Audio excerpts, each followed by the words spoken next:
La Corse est la région de France où le taux d'incidence de diabète de type 1 est le plus élevé.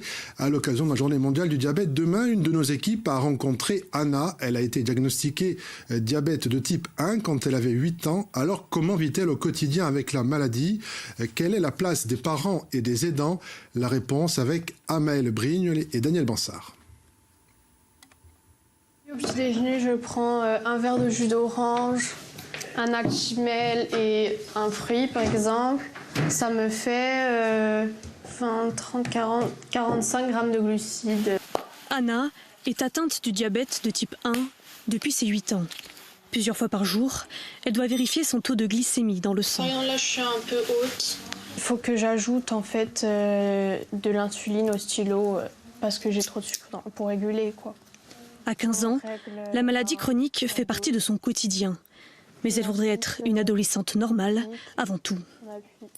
C'est dur de ne pas y penser, mais vraiment, ça m'apporte, enfin, ça ne change pas grand-chose dans ma vie parce que maintenant j'ai l'habitude, donc je le fais et puis c'est tout. Ça fait grandir plus vite dans le sens où on doit prendre plus de responsabilités, beaucoup de régulation soi-même. C'est aussi beaucoup de stress, souvent. Ok, allez, tu peux allumer la poêle. Pour chaque repas, la maman d'Anna veille au grain. Le riz complet, il est beaucoup plus assimilable et plus intéressant pour éviter les pics glycémiques. Pour Catherine, le diagnostic de sa fille a été un vrai choc. Elle ne connaissait pas le diabète de type 1 et il n'y avait pas d'antécédents dans la famille. C'est une maladie auto-immune qui fait dépendre l'enfant d'une insuline extérieure. Donc c'est sûr que c'est perçu vraiment comme très, très violent quoi, en tant que parent. Entre la mère et l'adolescente, la maladie est parfois source de conflits. L'idée, c'est surtout pas de priver, en effet. Je suis désolée, c'est un peu ce que tu montres quand même. Alors peut-être c'est ce que je montre, mais c'est pas la réalité, Anna. Il n'y a pas de privation de nourriture. Elle veut toujours que je fasse des choses. Et à chaque fois, je sais pas.